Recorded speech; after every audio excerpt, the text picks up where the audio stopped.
Cousin mom and brother വേറെ താമസിക്കുന്നത്. അപ്പം ഞങ്ങൾ അങ്ങനെ എപ്പോഴും വീട്ടിലൊന്നും പോവാറില്ല. ഞാൻ എന്റെ വീട്ടിലും പോകല് ഭയങ്കര കുറവാണ്, ജീവയുടെ വീട്ടിലും പോകുന്നത് ഭയങ്കര കുറവാണ്. പിന്നെ വർക്ക് ഒക്കെ ഉള്ളതുകൊണ്ട് പോകാനും പറ്റാറില്ല. It's all through phone relation അങ്ങനെയൊക്കെയാണ് മെയിൻലി. ഞാൻ ഇടയ്ക്ക് സമയം കിട്ടുമ്പോൾ വീട്ടിൽ എന്നാലും വല്ലപ്പോഴും ഒക്കെ പോവാറുള്ളൂ. അതും ഒരു കോഫി കുടിക്കാനൊക്കെ പോയിട്ട് തിരിച്ചു വരും അല്ലേ, അത്രയല്ലേ ഉണ്ടാവാറുള്ളൂ. ആ അത്രേ ഉള്ളൂ. തിരക്കിന്റെ ഇടയ്ക്ക് ഒന്ന് ഓടിപ്പോയി ഒന്ന് കണ്ട് ചിലപ്പോൾ ഇച്ചിരി നേരം ഭക്ഷണം കഴിച്ചിട്ട് വരും, അല്ലെങ്കിൽ ചായ കുടിച്ചിട്ട് വരും. ചായ ഇട്ട് വെച്ചോ അത് എത്തി. പിന്നെ കുറച്ച് വർത്താനൊക്കെ പറഞ്ഞു. പിന്നെ അനിയനുണ്ട് അവിടെ, അനിയൻ ഉള്ളതുകൊണ്ട് കുഴപ്പമില്ല, അവൻ നോക്കിക്കോളൂ എല്ലാരും. ഇത്രയും ജോളി ആയിട്ടുള്ള ജീവചേട്ടനെ കരഞ്ഞ് ഞാൻ ആകെ കണ്ടത് സരിഗമപ്പയിലെ അമ്മയുടെ കാര്യം പറഞ്ഞപ്പോഴായിരുന്നു. ഭയങ്കര ഇമോഷണൽ ആയി പോയല്ലേ ആ സമയത്ത്. ഞാൻ ഓർക്കുന്നു. അത് ഈ കൂട്ടത്തിൽ ഏറ്റവും ഇമോഷണൽ ആയത് ആള് അക്ബർ എന്ന് പറഞ്ഞു വന്നിട്ടാണ്. ഞാനവിടെ കിടന്ന് കരഞ്ഞ് മെഴുകി അവനെ സമാധാനിപ്പിക്കാൻ പോയാ എന്നെ സമാധാനിപ്പിക്കാൻ. ആ സോങ് അങ്ങനത്തെ ഒരു സോങ് ആയിരുന്നു, പൂമുത്തോളം എന്ന് പറഞ്ഞ രഞ്ജിൻ ചേട്ടൻ പാടിയ സോങ്. അപ്പൊ അക്ബറിന്റെ ഉമ്മയുടെ കാര്യം അക്ബർ ഓർത്തു. അപ്പൊ അവനിങ്ങനെ പെട്ടെന്ന് ഇമോഷണലായി. അപ്പൊ അത് കണ്ടോണ്ട് ഞാനിങ്ങനെ അവനെ വിളിച്ചതാ. പിന്നെ അവരെല്ലാരും എന്നെ സമാധാനിപ്പിക്കേണ്ട അവസ്ഥയിലേക്ക് വന്നു. ചേച്ചി ഉണ്ടായിരുന്നു അപ്പോ? ഇല്ല ഇല്ല, ആ സമയത്ത് ഖത്തറിലായിരുന്നു. ഞാൻ ഖത്തറിലായിരുന്നു. ഈ തിരക്കിന്റെ ഇടയിലൊക്കെ നിങ്ങൾ എങ്ങനെയാ ടൈം സ്പെൻഡ് ചെയ്യാനായിട്ടൊക്കെ നോക്കുന്നത്? ലൈക്ക് ജീവചാനി മിക്കപ്പോഴും ഷൂട്ട്സ് ഉണ്ടാവും. ഇപ്പൊ വ്ളോഗ്സിലൊക്കെ നമ്മൾ കാണുന്നതല്ലല്ലോ ശരിക്കുള്ള റിയൽ ലൈഫിലേക്ക് വരുമ്പോഴുള്ള കാര്യങ്ങൾ. ഇപ്പൊ എല്ലാരും പറയും സോഷ്യൽ മീഡിയ ഒരു ഭയങ്കര ഹാപ്പിയോ ഭയങ്കര ചിൽ കപ്പിൾസ്, പക്ഷെ എല്ലാവരുടെയും ബാക്കിൽ എന്തെങ്കിലുമൊക്കെ നമുക്കും ഓരോ പ്രശ്നങ്ങളും കാര്യങ്ങളും ഒക്കെ ഉണ്ടാവും. ഇപ്പൊ വ്ളോഗ്സ് കാണുന്ന പോലെ ആയിരിക്കില്ല, നിങ്ങൾ എപ്പോഴും ട്രിപ്പും അതൊന്നും ആയിരിക്കില്ല. അപ്പൊ ഈ തിരക്കിന്റെ ഇടയിലൊക്കെ എങ്ങനെയാ ടൈം മാനേജ് ചെയ്യാനായിട്ടൊക്കെ നോക്കുന്നത്? എങ്ങനെയാ ചെയ്യുക? ഞാൻ ഷൂട്ടില്ലാത്ത ദിവസം ഫ്ലാറ്റിലുണ്ടെങ്കിൽ ഞാനവിടെ ഉണ്ടാവും. ഷിറ്റുവിന്റെ ഷൂട്ട് അവിടെ നടക്കുന്നത് ഞാൻ പിന്നെയും മൂവിക്കൊക്കെ പോവാൻ ഭയങ്കര ഇഷ്ടമാണ് ജീവയ്ക്ക്. എനിക്ക് ഇപ്പോഴാണ് റീസെന്റ് എന്തോ അങ്ങനെ ഒരു സിൻഡ്രോം പിടിപെട്ടിട്ടുണ്ട്. എനിക്കിപ്പോ തിയേറ്ററിൽ പോയി പടം കാണാൻ പറയോ? എനിക്ക് സത്യം എനിക്കിപ്പോ വീട്ടില് ആ കംഫർട്ടിൽ ഇരുന്നിട്ട് OTT മൂവീസ് കാണാൻ ഭയങ്കര ഇഷ്ടമാണ്. ഇപ്പൊ അതുകൊണ്ട് എന്നെ ഏത് പടത്തിന് വിളിച്ചാലും എനിക്ക് പോകാൻ മടിയാ. പക്ഷെ എനിക്ക് സിനിമ തിയേറ്ററിൽ തന്നെ പോയി കാണാൻ എനിക്ക് അതിന് ഇഷ്ടക്കേടില്ല, എനിക്ക് ഇഷ്ടമുണ്ട്. പക്ഷെ ആ എഫേർട്ട് ഫ്രം ദ ബിഗിനിങ്, കുളിക്കണം, മേക്കപ്പ് ഇടണം, ഡ്രസ് ഇടണം, അവിടെ പോണം, അയ്യോ. അപ്പൊ ഞാൻ വീട്ടിലിരിക്കുന്ന അതേപോലെ ഇങ്ങനെ കിടന്നു കഴിഞ്ഞാൽ PVR മൊത്തത്തിൽ ഇങ്ങോട്ടേക്ക് വീട്ടിലേക്ക് എടുത്താലോ ഇങ്ങനെ. അതാണ് പ്രശ്നമല്ലോ. എനിക്ക് തിയേറ്ററിൽ പോയി സിനിമ കാണുന്നതാണ് ഇഷ്ടം.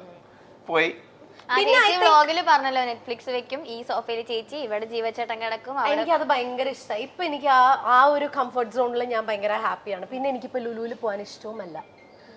എന്ത് ടൂ ക്രൗഡഡാ ഇല്ലേ, പഴയ ലുലു ഒന്നും അല്ല ഇപ്പം. മാറിപ്പോയെന്ന് വലിയ ആളായില്ലേ, വല്ലാണ്ട് മാറിപ്പോയില്ലേ നമ്മള്. പണ്ട് എന്റെ one of the favourite spots in Kochi ആയിരുന്നു ലുലു. ഇപ്പൊ പക്ഷെ ലുലു എനിക്ക് ഭയങ്കര സഫോക്കേഷൻ. കഴിഞ്ഞ ദിവസം ചോദിച്ചു നോക്ക്, അറിയോ അവിടെ വെച്ച് ചേച്ചിനെ സ്പോട്ട് ചെയ്തേ ഇന്ന് പറഞ്ഞ തോമസ് ഉണ്ടായിരുന്നു ലുലുല്. ഞാൻ കുറെ പേര് കണ്ടിട്ടുണ്ട്.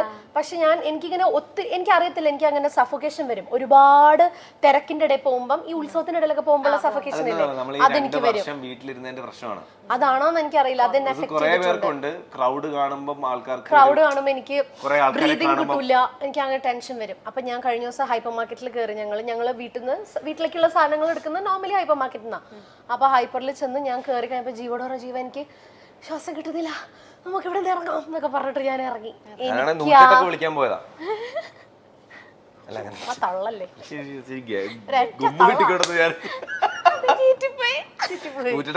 ചുമ്മാ തള്ളല്ലേ, അങ്ങനത്തെ ഒരു സിറ്റുവേഷനിൽ എനിക്ക് ഒരു പ്രശ്നമില്ല. ഈ വൃത്തികെട്ടവന്റെ കുഴപ്പം ഇതാണ്. മാറോ കൈ കാലിന്ന് വിടറോ, കൈ കാലിന്ന് കൈ എടുക്കണോ? വേണ്ട, ഞാനൊരു ലുലു ഇട്ട് വീട്ടില് ഹൈപ്പർ മാർക്കറ്റ് ഒരു പ്രശ്നമില്ല. എനിക്ക് ആൾക്കാർ ഉള്ളതാണ് എനിക്ക് സന്തോഷം. അയ്യോ ജീവ എൻജോയ്സ് ദാറ്റ്. ഞാൻ കണ്ടിട്ടുണ്ട് ജീവ തിരക്കിന്റെ ഇടയിലൊക്കെ ഇരുന്നിട്ട് ജീവ അങ്ങ് എൻജോയ്.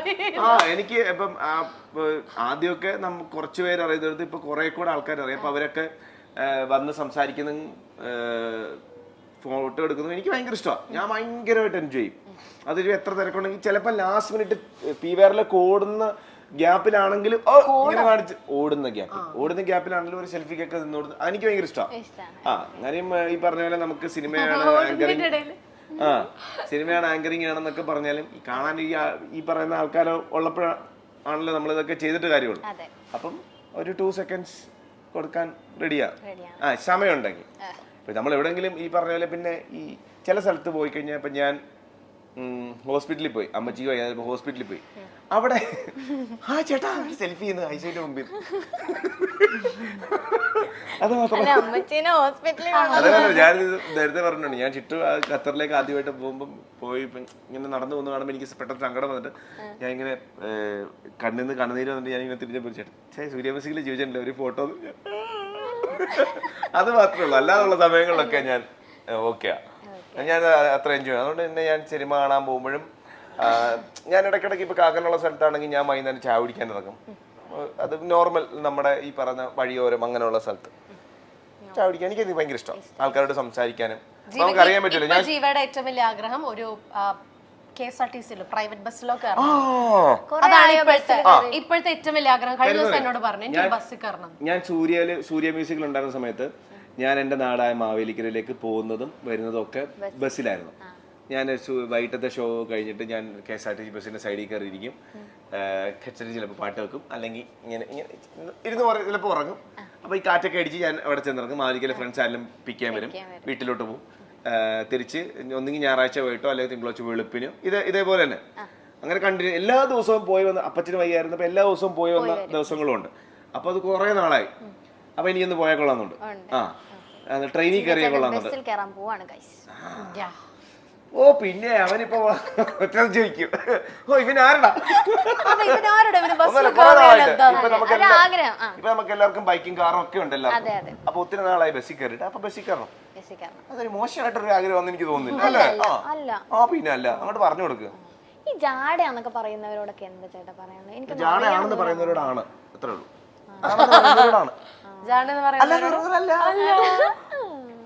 പിന്നെ നമുക്കിപ്പം ഇപ്പം നമ്മൾ ഇന്റർവ്യൂവിന് വരുന്നതിന് മുമ്പ് ഇപ്പൊ പാറുവിന്റെ ഫ്രണ്ട്സ് ആണെങ്കിലും ഇപ്പൊ പാറു ആണെങ്കിലും ഇപ്പൊ ഞങ്ങളാണ് ഇന്റർവ്യൂവിന് വരുന്നത് എന്ന് പറയുമ്പോൾ പല അഭിപ്രായങ്ങളുണ്ടാവും. ഒരാളെ പറ്റി കുറെ ആൾക്കാർക്ക് പല അഭിപ്രായങ്ങളാണല്ലോ.